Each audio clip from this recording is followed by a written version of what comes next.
एक नास्तिक व्यक्ति था, एक आस्तिक व्यक्ति था। वो आस्तिक व्यक्ति प्रातःकाल खड़े होकर के गंगा जी में भगवान सूर्य को अर्घ्य दे रहा था। नास्तिक व्यक्ति वहां से निकलता चला जा रहा था। उसने कहा, कैसा मूढ़धी व्यक्ति है ये, कैसा मूर्ख व्यक्ति है, करोड़ों किलोमीटर दूर भगवान सूर्य के लिए यहाँ पर खड़े होकर के जल दे रहा है, तेरा जल वहां तक पहुंचेगा। बड़ा समझदार जीव था। भगवान की पूजा करके निकल करके बाहर आया, और बाहर निकल करके आया, उसने माँ बहन की गाली दी। उस आस्तिक व्यक्ति ने जब माँ बहन की गाली दी, जो भगवान को मानने वाला व्यक्ति नहीं था वो लड़ने लग गया। उसने कहा, तूने मेरे माँ बहन की गाली मेरे माता पिता को क्यों दी?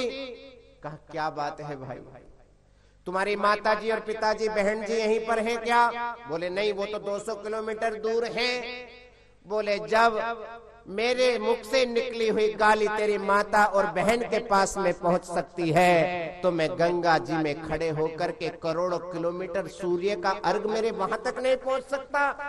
सज्जनों, ये वही सनातन धर्म है, ये वही भारत की गंगा है जो आपको अमलात्मा विमलात्मा परमहंस ज्ञानी बना करके क्या बना देती है? बोले परीक्षित बना देती है। तो ये राजर्षि परीक्षित को, ये कलयुग है, हम समझ रहे हैं कलयुग का आक्रमण बढ़ता चला जा रहा है। भगवान कह रहे हैं, जब मैंने अपनी लीला को तिरोहित किया उस समय कलयुग आ गया, और उसको बीते हुए लगभग 5500 वर्ष व्यतीत हो गए।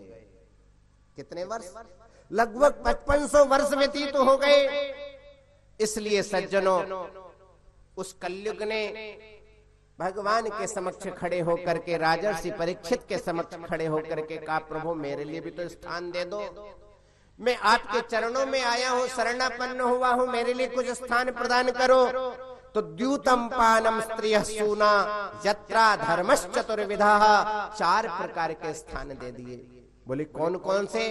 बोले जहां पर जुआ होता हो, पानम जहां पर मदिरा का पान किया जाता हो, स्त्रियः जहां पर वैश्याओं का संग होता हो, जहां पर सूना माने जहां पर वध होता हो, ये 4 स्थान में प्रायः कलयुग का वास हुआ करता है। परंतु उस कलयुग ने पुनः खड़े होकर के निवेदन किया, प्रभु ये तो आपने ठीक है, परंतु एक और स्थान दे दीजिए।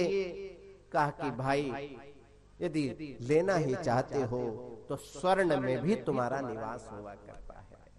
तो 5 स्थान कलयुग के प्रायः हुआ करते हैं।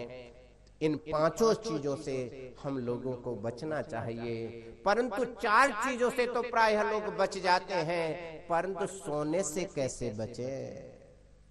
सोना देखने में अच्छा, सोना लेने में बड़ा अच्छा, सोने से तो मन ही नहीं भरता है।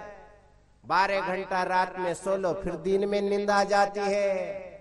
घर में कितने ही सो करके आ जाओ कथा में, फिर भी नींद आ जाती है।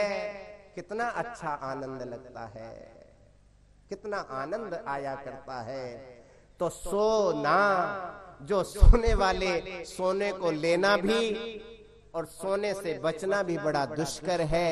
परंतु भाई यदि आप चाहते हो कि कलयुग का निवास हमारे घर में न हो, तो इन 5 चीजों से बचना ही पड़ेगा।